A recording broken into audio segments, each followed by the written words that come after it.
ನಾಳೆ ಮಂಗಳವಾರ ಕಾರ್ತಿಕ ಮಾಸದ ಏಕಾದಶಿಯನ್ನು ಆಚರಿಸಲಾಗುತ್ತದೆ.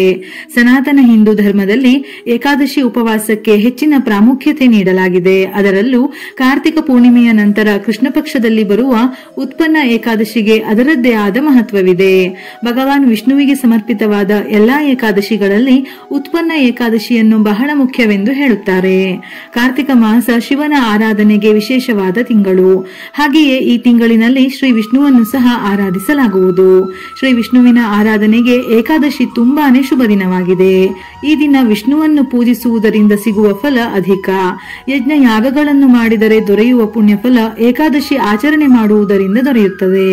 ಉತ್ಪನ್ನ ಏಕಾದಶಿಯ ದಿನ ಶ್ರೀ ವಿಷ್ಣು ಮತ್ತು ಲಕ್ಷ್ಮೀ ದೇವಿಯನ್ನು ಆರಾಧಿಸಲಾಗುತ್ತದೆ. ಇದರ ಜೊತೆಯಲ್ಲಿ ವೆಂಕಟೇಶ್ವರ ಸ್ವಾಮಿ ಮತ್ತು ಸಾಲಿಗ್ರಾಮವನ್ನು ಪೂಜಿಸಿದರೂ ಬಹಳ ಶ್ರೇಷ್ಠ ಫಲಗಳು ಪ್ರಾಪ್ತಿಯಾಗುತ್ತದೆ. ಪುರಾಣಗಳ ಪ್ರಕಾರ ಮುರ ರಾಕ್ಷಸನ ಭಯದಿಂದ 3 ಲೋಕಗಳಲ್ಲಿ ದೇವತೆಗಳೆಲ್ಲರೂ ಭಯಗೊಂಡು ವಿಷ್ಣುವನ್ನು ಭೇಟಿ ಮಾಡಿದರು. ವಿಷ್ಣುದೇವ 100 ವರ್ಷಗಳ ಕಾಲ ಮುರ ರಾಕ್ಷಸನೊಂದಿಗೆ ಹೋರಾಡಿದರೂ ಅವನನ್ನು ಸೋಲಿಸಲು ಸಾಧ್ಯವಾಗಲಿಲ್ಲ. ಆಯಾಸಗೊಂಡ ವಿಷ್ಣುದೇವರು ವಿಶ್ರಾಂತಿಯನ್ನು ಬಯಸಿ ಹಿಮಾವತಿ ಗುಹೆಗೆ ಹೋಗಿ ಮಲಗಿದರು. ಅದೇ ಸಮಯದಲ್ಲಿ ಮುರ ರಾಕ್ಷಸನು ಗುಹೆಯೊಳಗೆ ಬಂದು ವಿಷ್ಣುದೇವರನ್ನು ಕೊಲ್ಲಲು ಪ್ರಯತ್ನಿಸಿದನು. ಆಗ ಅಲ್ಲಿ ಒಬ್ಬ ಸುಂದರ ಮಹಿಳೆ ಕಾಣಿಸಿಕೊಂಡಳು. ಅವಳ ಸುದೀರ್ಘ ಹೋರಾಟದ ನಂತರ ಮುರ ಎಂಬ ರಾಕ್ಷಸನನ್ನು ಕೊಂದಳು. ಭಗವಾನ್ ವಿಷ್ಣುದೇವ ಎಚ್ಚರಗೊಂಡಾಗ ರಾಕ್ಷಸನ ಮೃತ ದೇಹವನ್ನು ನೋಡಿ ಆಘಾತಕ್ಕೊಳಗಾದನು. ಆ ಮಹಿಳೆ ವಿಷ್ಣುವಿನ ಭಾಗ ಆಗಿರುವುದರಿಂದ ಆಕೆಗೆ ಏಕಾದಶಿ ಎಂದು ಹೆಸರಿಟ್ಟರು. ಅಂದಿನಿಂದ ಈ ದಿನವನ್ನು ಉತ್ಪನ್ನ ಏಕಾದಶಿ ಎಂದು ಆಚರಿಸಲಾಗುತ್ತದೆ. ಇದೇ ಉತ್ಪನ್ನ ಏಕಾದಶಿಯ ವ್ರತದ ಕಥೆ. ಏಕಾದಶಿ ಒಂದು ದೇವಿಯಾಗಿದ್ದು ಈಕೆ ಭಗವಾನ್ ವಿಷ್ಣುವಿನಿಂದ ಜನಿಸಿದಳು. ಆದ್ದರಿಂದ ಈ ಏಕಾದಶಿಯನ್ನು ಉತ್ಪನ್ನ ಏಕಾದಶಿ ಎಂದು ಕರೆಯಲಾಗುತ್ತದೆ. ಪದ್ಮಪುರಾಣದ ಪ್ರಕಾರ ಈ ಏಕಾದಶಿಯಂದು ಉಪವಾಸ ಮಾಡುವುದರ ಮೂಲಕ ಎಲ್ಲ ಏಕಾದಶಿಯ ಉಪವಾಸದ ಫಲವನ್ನು ಮೋಕ್ಷವನ್ನು ಪಡೆಯಬಹುದು ಎನ್ನುವ ನಂಬಿಕೆ. ಉತ್ಪನ್ನ ಏಕಾದಶಿಯ ಉಪವಾಸ ಮಾಡುವುದರಿಂದ ಎಲ್ಲ ತೀರ್ಥಯಾತ್ರೆಗಳ ದರ್ಶನಕ್ಕೆ ಸಮನಾದ ಫಲ ಸಿಗುತ್ತದೆ. ಈ ಸಮಯದಲ್ಲಿ ಮಾಡಿದ ದಾನವು ಜನ್ಮಜನ್ಮಗಳ ಫಲವನ್ನು ನೀಡುತ್ತದೆ. ಈ ಉಪವಾಸದ ವೇಳೆ ಮಾಡುವ ಜಪ, ತಪಸ್ಸು, ದಾನವು ಅಶ್ವಮೇಧ ಯಜ್ಞಕ್ಕೆ ಸಮನಾಗುವ ಫಲವನ್ನು ನೀಡುತ್ತದೆ ಎನ್ನುವ ನಂಬಿಕೆ.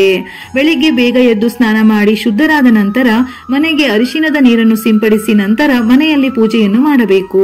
ಈ ದಿನ ಬೆಳಿಗ್ಗೆ ಬ್ರಹ್ಮ ಮುಹೂರ್ತದಲ್ಲಿ ಪೂಜೆ ಮಾಡಲು ಸಾಧ್ಯವಿಲ್ಲದವರು ಬೆಳಿಗ್ಗೆ 9 ಗಂಟೆಯ ಒಳಗಡೆ ಪೂಜೆಯನ್ನು ಮಾಡಬಹುದು. ಪೂಜೆಯನ್ನು ಪ್ರಾರಂಭಿಸುವ ಮೊದಲು ಪ್ರಥಮ ಪೂಜಿತನಾದ ಗಣಪತಿಯನ್ನು ಪ್ರಾರ್ಥಿಸಿ ಪೂಜಿಸಬೇಕು. ಈ ದಿನ ವೆಂಕಟೇಶ್ವರ ಸ್ವಾಮಿ ಅಥವಾ ವಿಷ್ಣು ದೇವರ ಫೋಟೋಕ್ಕೆ ಶ್ರೀಗಂಧ, ಅರಿಶಿನ, ಕುಂಕುಮವನ್ನು ಹಚ್ಚಿ ಹೂವುಗಳಿಂದ ಅಲಂಕರಿಸಬೇಕು. ವಿಷ್ಣು ದೇವರಿಗೆ ಅತ್ಯಂತ ಇಷ್ಟವಾದ ವಸ್ತುಗಳಲ್ಲಿ ತುಳಸಿಯು ಒಂದು. ಹಾಗಾಗಿ ತಪ್ಪದೆ ತುಳಸಿ ಅಥವಾ ತುಳಸಿ ಮಾಲೆಯನ್ನು ಅರ್ಪಿಸಬೇಕು. ಇದರಿಂದ ಇಷ್ಟಾರ್ಥಗಳು ಈಡೇರುತ್ತವೆ. ಏಕಾದಶಿಯ ದಿನ ಹಿಟ್ಟಿನ ದೀಪಾರಾಧನೆ ಮಾಡಿದರೆ ಬಹಳ ಶ್ರೇಷ್ಠ.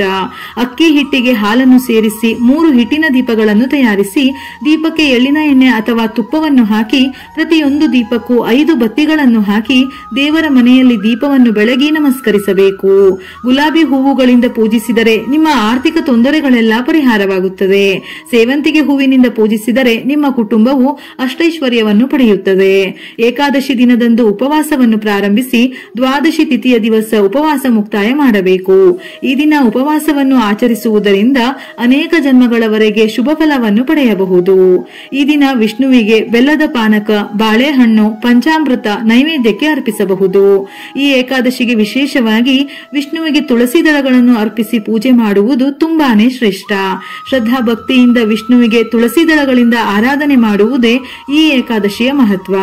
ಮುಕ್ಕೋಟಿ ದೇವತೆಗಳು ತುಳಸಿಯಲ್ಲಿ ನೆಲೆಸಿದ್ದಾರೆಂದು ಹೇಳುತ್ತಾರೆ.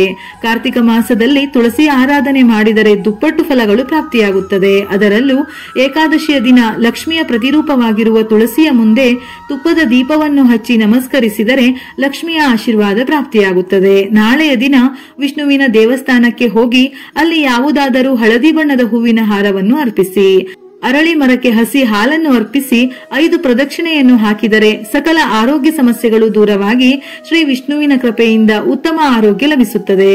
ಏಕಾದಶಿ ವ್ರತವನ್ನು ಅಥವಾ ಪೂಜೆಯನ್ನು ಮನೆಯಲ್ಲಿ ಮಾಡಲು ಸಾಧ್ಯವಾಗದವರು ಯಾವುದಾದರೂ ದೇವಸ್ಥಾನಕ್ಕೆ ಹೋಗಿ ಅರಳಿ ಮರವನ್ನು ಸ್ಪರ್ಶಿಸಿ ಪ್ರದಕ್ಷಿಣೆ ಹಾಕಿದರೂ ವಿಷ್ಣುವಿನ ಅನುಗ್ರಹ ಸಿಗುತ್ತದೆ.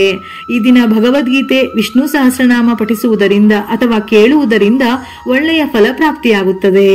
ಉತ್ಪನ್ನ ಏಕಾದಶಿಯ ಮಂತ್ರ. ಓಂ ನಮೋ ಭಗವತೆ ವಾಸುದೇವಾಯ. ಸಾಧ್ಯವಿಲ್ಲವೆಂದಾದರೆ ಓಂ ವಿಷ್ಣುವೇ ನಮಃ ಮಂತ್ರವನ್ನು 108 ಬಾರಿ ಜಪಿಸಬಹುದು. ಈ ದಿನ ವಿಷ್ಣುದೇವರ ಮಂತ್ರವನ್ನು ಜಪಿಸುವುದರಿಂದ ಋಣಭಾರ ಕಡಿಮೆಯಾಗುತ್ತದೆ, ಸಂತೋಷ ಸಮೃದ್ಧಿ ನೆಲೆಸುತ್ತದೆ, ಸಾಲದ ಸಮಸ್ಯೆಗಳಿದ್ದರೆ ಪರಿಹಾರವಾಗುತ್ತದೆ, ಮನೆಯಲ್ಲಿ ಸಂಪತ್ತು ವೃದ್ಧಿಯಾಗಲು ಒಳ್ಳೆಯ ಅವಕಾಶಗಳು ಕೂಡಿ ಬರುತ್ತದೆ, ದೃಷ್ಟಿಯ ಸಮಸ್ಯೆಗಳಿದ್ದರೆ ದೂರವಾಗುತ್ತದೆ, ಆರೋಗ್ಯದ ಸಮಸ್ಯೆಗಳಿದ್ದರೂ ನಿವಾರಣೆಯಾಗುತ್ತದೆ. ಈ ದಿನ ಗೋವುಗಳಿಗೆ ಗೋಗ್ರಾಸ ನೀಡುವುದು ತುಂಬಾನೇ ಶ್ರೇಷ್ಠ. ತುಳಸಿ ಗಿಡದ ಬಳಿ ದೀಪವನ್ನು ಬೆಳಗಿ ಪ್ರದಕ್ಷಿಣೆ ಹಾಕುವುದು ಶುಭದಾಯಕ.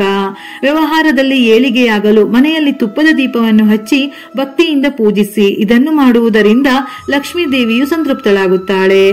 ಉತ್ಪನ್ನ ಏಕಾದಶಿಯ ದಿನದ ದಾನಕ್ಕೆ ತುಂಬಾನೇ ಮಹತ್ವವಿದೆ. ಈ ದಿನ ಉಪವಾಸವಿದ್ದು ವಿಷ್ಣು ದೇವರನ್ನು ಪೂಜಿಸಿ ಜೋಳ, ಗೋಧಿ, ರಾಗಿ, ಧಾನ್ಯಗಳನ್ನು ದಾನ ಮಾಡಿ. ಇದರಿಂದ ಸಂಪತ್ತು ವೃದ್ಧಿಯಾಗುತ್ತದೆ. ಸಾಸಿವೆ ಎಣ್ಣೆಯನ್ನು ದಾನ ಮಾಡಿ. ಬಡವರಿಗೆ ಮತ್ತು ಅಸಹಾಯಕರಿಗೆ ವಸ್ತ್ರಗಳನ್ನು ಸಹ ದಾನ ಮಾಡಬಹುದು. ಉತ್ಪನ್ನ ಏಕಾದಶಿ ಆಚರಣೆ ಮಾಡುವುದರಿಂದ ಗ್ರಹ ದೋಷಗಳು ದೂರ ಆಗುತ್ತವೆ. ಮನೆಯಲ್ಲಿ ಈ ಏಕಾದಶಿಯ ಆಚರಣೆ ಮೊದಲಿನಿಂದಲೂ ಇಲ್ಲವೆಂದರೆ ಸಂಜೆಯ ಸಮಯದಲ್ಲಿ ವಿಷ್ಣು ಮತ್ತು ಲಕ್ಷ್ಮಿಯನ್ನು ಪ್ರಾರ್ಥಿಸಿ ತುಳಸಿ ಗಿಡದ ಬಳಿ ಮತ್ತು ದೇವರ ಮನೆಯಲ್ಲಿ ಭಕ್ತಿಯಿಂದ ತುಪ್ಪದ ದೀಪವನ್ನು ಹಚ್ಚಿದರೂ ಒಳ್ಳೆಯ ಫಲ ಸಿಗುತ್ತದೆ. ಇದೇ ರೀತಿಯ ಮನಮುಟ್ಟುವ ಉಪಯುಕ್ತ ಮಾಹಿತಿಗಳಿಗಾಗಿ ಮತ್ತೆ ಭೇಟಿಯಾಗೋಣ.